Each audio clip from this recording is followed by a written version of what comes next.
Selamat malam. Perkenalkan kami dari kelompok 4 yang beranggotakan Anabel Veronica Natali, saya sendiri dengan NIM 057, Aulia Widya Afifah 071, Santi Anissa 018, dan Tiar Fahrezal 027. Di sini kami akan membahas mengenai jurnal kedua, yaitu Green Supply Chain, Practice and Sustainable Performance of Mining Firms, Evidence from a Developing Country. Baik, selanjutnya di sini saya akan menjelaskan mengenai latar belakang. Latar belakang di sini adalah sektor pertambangan Ghana terus memberikan kontribusi yang signifikan terhadap perekonomian dalam berbagai cara. Dari sektor ekstraktif terhadap perekonomian adalah hasil dari stabilitas demokrasi multipartai yang telah dinikmati negara tersebut sejak kembalinya demokrasi pada tahun 1992. Meski memberikan kontribusi yang signifikan, sektor pertambangan masih dihadapkan pada beberapa tantangan yang mengancam berkelanjutannya sektor tersebut, menurut KUMI DKK 2020. Selanjutnya, di sini saya akan menjelaskan gap teoritis. Otoritas Pendapatan Ghana pada tahun 2019 melaporkan penurunan pendapatan pertambangan pada 2017 sampai 2018. Penurunan pendapatan disebabkan ketidakmampuan manajemen perusahaan pertambangan untuk memasukkan praktik rantai pasokan yang berkelanjutan. Oleh karena itu, penelitian ini melihat penerapan pernyataan ini pada perusahaan pertambangan di Ghana. Studi ini juga berusaha untuk melihat predictabilitas praktik rantai pasokan hijau pada kinerja berkelanjutan perusahaan pertambangan di Ghana. Selanjutnya, gap empiris seperti yang disarankan pada studi tentang Kusi Sarpong KK 2016. Studi lebih empiris harus dilakukan di bidang praktik rantai pasokan hijau perusahaan pertambangan untuk mengkonfirmasi pengaruhnya terhadap kinerja yang berkelanjutan. Selanjutnya, tidak semua 6 praktik rantai pasokan hijau yang digunakan dalam analisis Kusi Sarpong DKK 2016 masih berlaku untuk sektor pertambangan.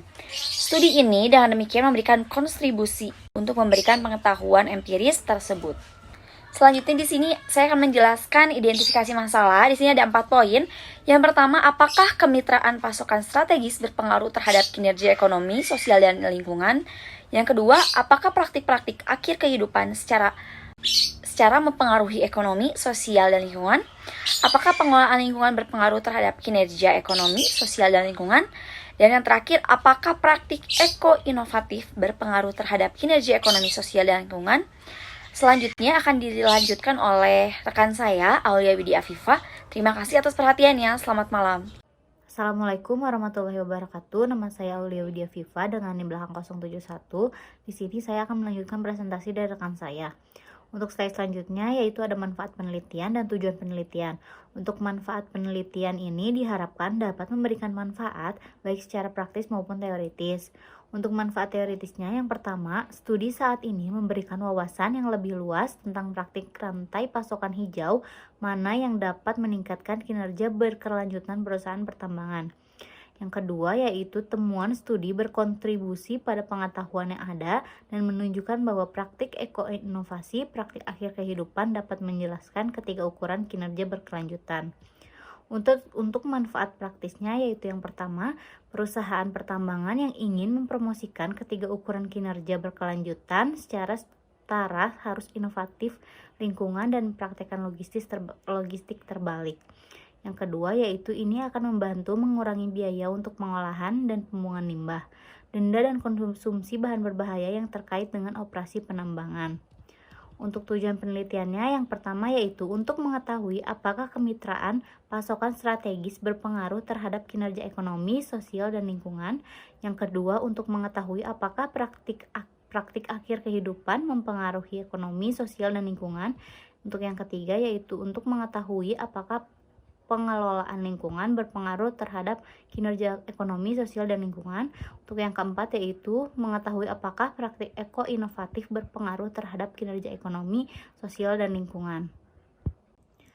Untuk slide selanjutnya yaitu ada tinjauan pustaka. Yang pertama ada manajemen operasional. Menurut Herianto tahun 2008, manajemen operasional adalah suatu proses yang berkesinambungan dan efektif dalam menggunakan fungsi-fungsi manajemen untuk mengintegrasikan berbagai sumber daya secara efisien dalam rangka mencapai tujuan. Yang selanjutnya ada manajemen rantai pasok. Orazalin et al. Tahun 2020 dan Purwanto et al. Tahun 2020 berpendapat bahwa rantai pasokan adalah jaringan organisasi terkait melalui hubungan hulu dan hilir dalam berbagai proses dan kegiatan yang menciptakan nilai berupa barang atau jasa di tangan konsumen akhir. Selanjutnya yaitu ada teori modernisasi ekologi. Teori modernisasi ekologi didasarkan pada gagasan bahwa perusahaan harus mengambil upaya terkoordinasi untuk mereformasi praktik bisnis mereka untuk memastikan pelestarian dan perlindungan lingkungan. Selanjutnya ada kinerja ekonomi. Kinerja ekonomi adalah gambaran berbagai indikator pencapaian aspek ekonomi yang dilakukan dan diberikan perusahaan kepada pemegang saham dan seluruh pemangku kepentingan. Selanjutnya ada lingkungan. Pengertian lingkungan adalah semua faktor eksternal. Faktor yang dimaksud adalah baik yang bersifat fisika atau bersifat biologis. Faktor-faktor tersebut memiliki pengaruh langsung kepada kehidupan, seperti pertumbuhan, perkembangan, dan aktivitas-aktivitas reproduksi dari sebuah organisme. Selanjutnya ada sosial, yaitu perusahaan tambang memang didirikan untuk mendapatkan keuntungan yang sebesar-besarnya dari kekayaan alam setempat yang berhasil dan diolah. Sebagai imbal baliknya, alangkah baiknya jika sebagian dana perusahaan juga dialihkan untuk kepentingan sosial yang sifatnya non-profit. Ini akan menunjukkan profesionalisme dan bentuk kepedulian perusahaan tambang Anda terhadap peristiwa yang terjadi di sekitarnya. Kontribusi ini dapat diwujudkan dalam sektor sosial, pendidikan, dan lain sebagainya. Dan yang terakhir ada eco-innovation, yaitu merupakan cara yang ditawarkan untuk menciptakan produk ramah lingkungan. Eco-innovation merupakan inovasi yang sifatnya mengurangi dampak pada kerusakan lingkungan. Eco-innovation dapat dilakukan dengan 10 mengganti produk, proses, serta pelayanan perusahaan yang sesuai menuju pada pelestarian lingkungan. Untuk slide selanjutnya bisa dilihat di sini ada paradigma penelitian. Untuk hipotesis penelitiannya yaitu H1, kemitraan pasokan strategis berpengaruh positif terhadap kinerja ekonomi, sosial, dan lingkungan. Untuk H2-nya, praktik-praktik akhir kehidupan secara positif mempengaruhi ekonomi, sosial, dan lingkungan. Untuk H3-nya, pengelolaan lingkungan berpengaruh positif terhadap kinerja ekonomi, sosial, dan lingkungan. Untuk H4-nya, praktik eko-inovatif berpengaruh positif terhadap kinerja ekonomi, sosial, dan lingkungan. Perkenalkan, nama saya Santi Anissa, NIM 51121911018. Di sini saya akan menjelaskan mengenai metodologi penelitian. Pada jurnal ini ada pendekatan penelitian. Penelitian ini menggunakan pendekatan kuantitatif untuk menguji secara statistik hubungan sebab akibat antar variabel yang teridentifikasi melalui pengujian hipotesis. Selanjutnya, populasi. Penelitian ini dilakukan di Ghana. Secara khusus, data dikumpulkan dari wilayah Barat, Barat Utara, dan Ashanti. Studi ini menargetkan 413 perusahaan pertambangan di Ghana. Selanjutnya, sampel. Sampel dikelompokkan ke dalam perusahaan pertambangan terdaftar yaitu 108 perusahaan dan tidak terdaftar 305 perusahaan di Ghana. Selanjutnya, sumber data. Sumber data yang digunakan dari penelitian ini yaitu sumber data primer dari 200 responden. Selanjutnya, teknik pengukuran data. Praktik manajemen rantai pasok yang berkelanjutan diukur menggunakan 4 konstruksi. Yang pertama yaitu kemitraan pasokan strategis, yang kedua pengolahan lingkungan internal, yang ketiga praktik eko-inovasi, dan praktik akhir masa pakai. Menurut Kusi, Sarpong et al. 2016. Selanjutnya teknik pengumpulan data. Pada jurnal ini analisis data yang dikumpulkan untuk penelitian ini dilakukan dalam 3 tahap. Selanjutnya mengenai hasil dan pembahasan. Pada yang pertama yaitu hasil uji kriteria kualitas. Tabel 1 menyajikan hasil kriteria kualitas yang digunakan dalam menilai model. Angka Alpha-Cronbach menunjukkan bahwa dari semua variabel yang dipertimbangkan, inovasi lingkungan dan praktik akhir kehidupan mencatat angka di bawah 0,7, tetapi masing-masing berada dalam ambang 0,642 dan 0,684. Keandalan konstruksi oleh karena itu dinilai sangat andal, seperti yang direkomendasikan oleh Palan 2001 yang menunjukkan bahwa nilai reliabilitas di atas 0,6 dianggap sangat andal dan dapat diterima. Keandalan komposite untuk semua konstruksi berada di atas 0,7. Rata-rata variance expected untuk semua konstruksi juga di atas 0,5. Penilaian kualitas menunjukkan bahwa model tersebut dianggap sesuai untuk penelitian. Selanjutnya, hasil uji validitas diskriminan. Pada tabel 2 menyajikan validitas diskriminan Menggunakan kriteria Pomel-Lakar, hasil menentukan adanya validitas diskriminan antara semua konstruk. Kriteria kualitas dan hasil validitas diskriminan menegaskan bahwa model tersebut sesuai untuk analisis. Selanjutnya, hasil uji koefisien jalur. Pada tabel 3 menyajikan hasil bootstrap. Hasil menunjukkan bahwa praktik eko-inovatif secara signifikan memprediksi kinerja ekonomi, lingkungan, dan sosial perusahaan pertambangan di Ghana. 0,00, 0,00, dan 0,012 masing-masing yang menerapkan H4. Praktek akhir di masa pakai yang mencatat efek signifikan pada kinerja ekonomi, lingkungan, dan sosial yang juga menegaskan H2.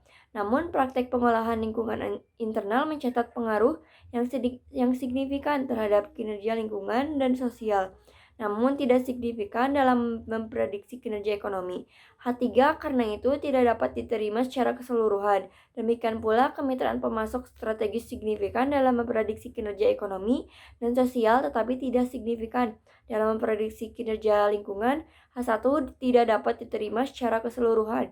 Untuk menegaskan pentingnya efek prediksi praktik rantai pasok hijau pada kinerja berkelanjutan, ukuran impact, serta relevansi prediksi model dipastikan. Ya baik, untuk slide selanjutnya akan dijelaskan oleh saya, Terva Reza. Di sini hasil uji efek F2 dari ukuran efek seperti yang ditunjukkan pada tabel 4 menunjukkan bahwa praktik eko-inovatif mencatat ukuran efek menengah untuk kinerja ekonomi dan lingkungan 0,19 dan 0,124, dan ukuran efek lemah untuk kinerja sosial 0,03. Praktik akhir masa pakai juga mencatat ukuran efek sedang 0,257 untuk kinerja ekonomi dan lemah ukuran efek untuk kinerja lingkungan dan sosial ada di antara 0,048 dan 0,041.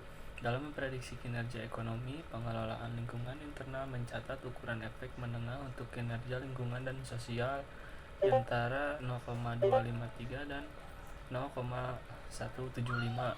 Kemitraan pemasok strategis juga mencatat efek yang lemah ukuran untuk ketiga indikator kinerja berkelanjutan, yaitu 0,04, 0,016, dan 0,024. Ini menegaskan bahwa prediktor dari ketiga ukuran kinerja berkelanjutan karena mencatat ukuran efek yang lemah di ketiganya. Untuk selanjutnya, di sini ada kesimpulan berdasarkan hasil dan pembahasan dapat disimpulkan oleh kelompok kami. Yang pertama, kemitraan pasokan strategis berpengaruh positif dan signifikan terhadap kinerja ekonomi dan sosial, tetapi tidak berpengaruh signifikan terhadap kinerja lingkungan. Lalu yang kedua, praktik-praktik akhir kehidupan secara positif dan signifikan mempengaruhi kinerja ekonomi, sosial, dan lingkungan. Lalu yang ketiga, pengelolaan lingkungan berpengaruh positif dan tidak signifikan terhadap kinerja ekonomi, tetapi berpengaruh signifikan terhadap sosial dan lingkungan. Yang terakhir, poin keempat, di sini praktik eko-inovatif berpengaruh positif dan signifikan terhadap kinerja ekonomi, sosial, dan lingkungan. Untuk slide selanjutnya, di sini ada saran dari kelompok kami. Jadi studi di masa depan dapat berfokus pada pengenalan variabel ketiga, yaitu adanya tekanan institusional untuk mengetahui apakah perusahaan pertambangan dan rantai pemasok hijau praktik mereka sendiri atau dipaksa untuk melakukannya. Penelitian ini lebih lanjut dapat mereplikasi penelitian di wilayah geografis lain dan dapat mencakup berbagai industri untuk meningkatkan generalisasi hasil. Lalu implikasi manajerial di sini, menurut kelompok kami, temuan penelitian menyarankan bahwa perusahaan pertambangan harus memasukkan kontrak kinerja lingkungan ketika mengembangkan kemitraan pemasok strategis. Selanjutnya, untuk upaya harus dilakukan untuk mengatasi kinerja ekonomi ketika mempromosikan lingkungan internal. Sekian dari kelompok kami, mohon maaf apabila ada kesalah kata. Wassalamualaikum warahmatullahi wabarakatuh.